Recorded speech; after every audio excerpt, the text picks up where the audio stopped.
अभी जो हम लोग पढ़ेंगे वो है कंपनीज एक्ट 2013, जो एक सी फाउंडेशन लेवल पे मोस्ट इम्पॉर्टेंट चैप्टर है इंडियन कॉन्ट्रैक्ट एक्ट के बाद। तो सबसे पहले हम लोग जो है यूनिट ओवरव्यू देख लेते हैं। क्या है feature? Features: separate legal entity, perpetual succession, corporate wealth theory, incorporation of companies, share capital, shares, MOA or AOA. Okay. Okay, what is the definition of company? Company हम कहते किसे हैं, बोलते किसे हैं company? The companies act 2030 was enacted to consolidate the amend the law relating to companies. The Companies Act 2030 was preceded by the Companies Act 1956. तो ये दो लाइन जो है हमें ये बता रहा है कि यहाँ पे कंपनीज एक्ट 1956 को प्रीसीड करके क्या बनाया गया? कंपनीज एक्ट 2013 यहाँ पे बनाया गया। Due to changes in the national and international economic environment and to facilitate expansion and growth of our economy, the central government decided to replace the Companies Act. तो यहाँ पे कुछ नेशनल और international जो है इकोनॉमिक इन्वायरमेंट कुछ इस तरह का बना कि हमारी जो गवर्नमेंट है उसको यहाँ पे रिप्लेस करना पड़ा कंपनीज एक्ट 1956 से एक कंपनीज एक्ट 2013 हमें बनाना पड़ा, जिसमें 470 सेक्शन है यहाँ पे और 7 शेड्यूल है। Okay, 470 sections and 7 schedules. The entire act has been divided into 29 chapters. A substantial part of this act in the form of companies rule. यहाँ पे इस पूरे कंपनीज एक्ट में यहाँ पे कंपनी के रूल्स रेगुलेशन जो है यहाँ पे बताए गए हैं। The companies act 2013 aims to improve corporate governance. यहाँ पे इनका टारगेट क्या है, इनका एम क्या है कि कॉर्पोरेट गवर्नेंस जो है, कॉर्पोरेट के जितने भी बातें हैं उनको क्या करना? सिंप्लीफाई करना, सिंपल बनाना, आसान बनाना, और यहाँ पे क्या करना? इम्प्रूवमेंट करना। तो ये हमारा कंपनीज एक्ट का काम है कि the companies act 2013 aims to improve corporate governance, simplify regulation, strengthen the interest of minority investor and for first time legislates the role of whistle blower. Okay, applicability of Companies Act 2013. Companies incorporated under this act or under any previous companies law. तो जो भी company जो है इसके अंदर incorporate होगी और यही प्रीवियस लॉ कोई भी कंपनी लॉ के अंदर इनकॉर्पोरेट होगी वही एप्लीकेबल होगी। इंश्योरेंस कंपनी, इंश्योरेंस कंपनी जो है, पहले इंश्योरेंस कंपनी का खुद का एक एक्ट है, उसका क्या नाम है? इरीडा act, इरीडा 1999, except where the provision of said act that inconsistent with the provision of Insurance Act 1938 or the IRIDA Act 1999. तो जो जितनी भी हमारी इंश्योरेंस कंपनियां हैं वो पहले किसे फॉलो करेगी? इरीडा एक्ट 1999 को, तब जाके वो कंपनीज एक्ट को फॉलो करेंगे। सेम उसी तरह यहाँ पे बैंकिंग कंपनीज के लिए है, कौन सा है? Banking regulation act 1949, banking regulation act 1949। तो जितनी भी बैंकिंग कंपनीज हैं वो सबसे पहले किसे फॉलो करेगी? हमारे बैंकिंग रेगुलेशन एक्ट को फॉलो करेंगी, तब जाके वो कंपनीज एक्ट को फॉलो करेंगे। उसके बाद यहाँ पे इलेक्ट्रिसिटी के लिए क्या है? इलेक्ट्रिसिटी एक्ट 2003 है, और any other company govern by any special act for time being in force.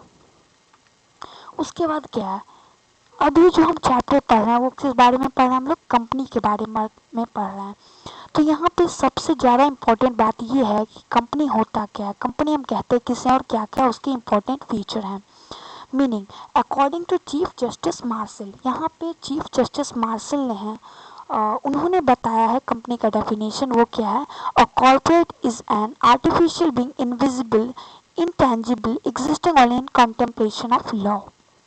इसका मतलब ये हुआ कि कंपनी क्या है? कॉर्पोरेशन है, एक आर्टिफिशियल बीइंग है, not a natural, it is a artificial being जो कि इनविजिबल है, इनटेंजिबल है और सिर्फ लॉ में एग्जिस्ट है, सच में नहीं है, ओनली लॉ में एग्जिस्ट है, existing only in contemplation of law.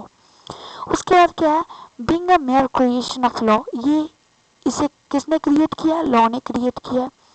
उसके बाद प्रोफेसर हैने इसे किस तरह से बताते हैं? वो कहते हैं कि a company is an incorporate association which is an artificial person created by law. तो प्रोफेसर हैने ने डेफिनेशन दिया है, उन्होंने बताया कि कंपनी जो है एक इनकॉर्पोरेटेड एसोसिएशन है। एसोसिएशन किस लिए? क्योंकि सब मिलके काम करता है ना, ग्रुप काम करता है, एसोसिएशन काम करता है। एक कोई भी कंपनी हम तब तक नहीं बोल सकते जब उसके अंदर कोई एसोसिएशन काम ना करे, कोई इंडिविजुअल का ग्रुप काम ना करे। तो यहाँ पे क्या है कि company is an incorporated association which is an artificial person created by law having a separate entity with a perpetual succession and a common seal, जिसकी एक अलग सेपरेट एंटिटी है और परपेचुअल सक्सेशन मतलब जितने भी कंपनी में मेंबर होते हैं, जो भी पार्टी हैं वो आए गए, उनसे कंपनी को कोई भी फर्क नहीं पड़ता है, कंपनी जैसे चलती है वैसे चलती रहेगी। यहाँ पे ये परपेचुअल सक्सेशन का क्या हो गया, डेफिनेशन हो गया। और कॉमन सील, कॉमन सील का मतलब क्या होता है? कॉमन सील का मतलब जैसे कि हमारे सिग्नेचर होती है उसी तरह कंपनी के भी एक साइन होते हैं, उसे हम क्या बोलते हैं, कॉमन सील कहते हैं। तो this definition sum of the meaning as well as the future of company. उसके बाद section 2 subsection 20 of the Companies Act 2030 defines the term company. Company means a company incorporated under this act or under any previous company law as we shall progress under the chapter. Okay तो यहाँ पे क्या है, future है company की, क्या क्या future है, separate legal entity, legally separate from member, मतलब मेंबर अलग कंपनी अलग। Perpetual succession, change in member does not affect existence of company, कोई भी मेंबर आए गए कंपनी में वो क्या होगा, कंपनी जैसी है वैसी रहेगी, कोई भी यहाँ पे चेंजेस नहीं होंगे कंपनी में। Limited liability, liability of a company different from liability of a member, तो कंपनी की जो भी लाइबिलिटी है वो मेंबर की लाइबिलिटी से क्या होती है, अलग होती है। यहाँ पे क्या होती है, लिमिटेड लाइबिलिटी होती है दोनों की, मेंबर की भी लिमिटेड होती है और कंपनी की भी लिमिटेड होती है। आर्टिफिशियल जुडिशियल पर्सन, इसका मतलब क्या है, कंपनी जो है एक लॉ की क्रिएशन है, वो सच में तो नहीं है, आर्टिफिशियल लीगल है। तो यहाँ पे क्या, artificial judicial person, company can act through human agency only, इसे कोई ह्यूमन ही तो चला सकता है ना, कंपनी तो कोई आदमी है नहीं, उसे कोई ह्यूमन बीइंग उसे क्या कर सकता है, उसे क्या कर सकता है, काम कर सकता है। Company can contract sue and be sued in its own name, company क्या कर सकती है, कॉन्ट्रैक्ट कर सकती है, सू कर सकती है और उस पर भी कोई सू कर सकता है। उसके बाद देखते हैं separate legal entity.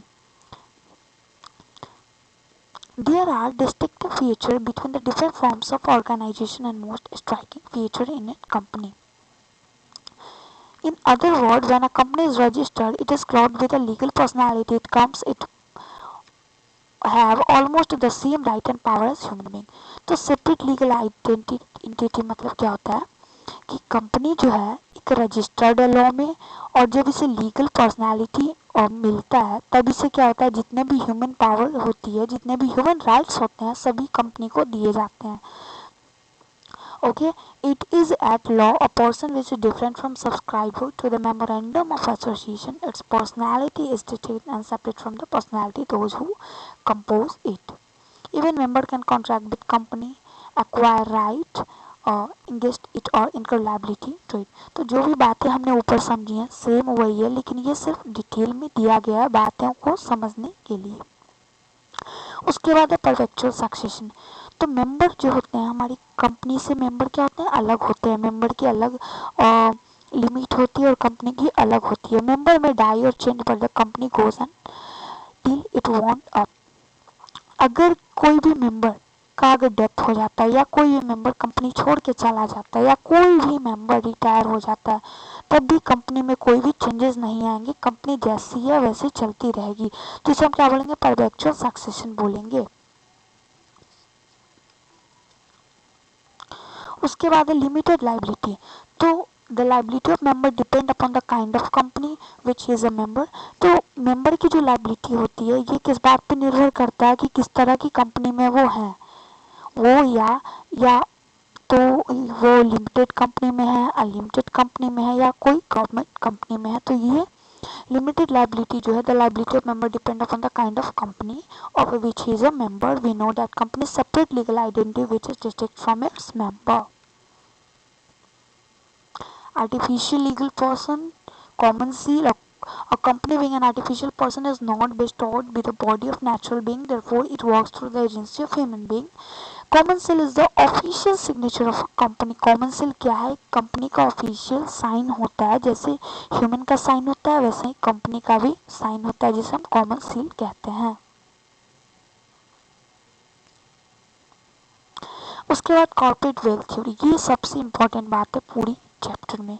Corporate wealth क्या होती है? Corporate wealth refers to legal concept where the company is identified separately from the member of the company. The term corporate wealth refers to the concept that members of a company are shielded from liability connected to its company's action. If the company incur any debt or contravenes any law, the corporate wealth concept implies that members should not be liable for those errors. इसका मतलब क्या है? Corporate wealth theory जो है वो हमें बताती है कि अगर कोई भी कंपनी है, अगर वो कोई भी लॉ में कॉन्ट्रावेंसेस करती है, कोई भी गलती करती है लॉ में, या कोई भी उन्होंने डेब्ट ले रखा है और वो अभी तक नहीं दे पाए हैं, तो उसके लिए क्या है, उनकी मेंबर जो है कंपनी के मेंबर वो लायबल नहीं होंगे। सेम अगर कोई भी गलती करता है, ओके, अगर मेंबर ने अगर कोई भी कॉन्ट्रावेंसेस किए लॉ में या कहीं से भी कोई डेब्ट है, तो उसके लिए कंपनी लायबल नहीं होगी। सिंपल सी बात है कॉर्पोरेट वेल्थ थ्योरी में।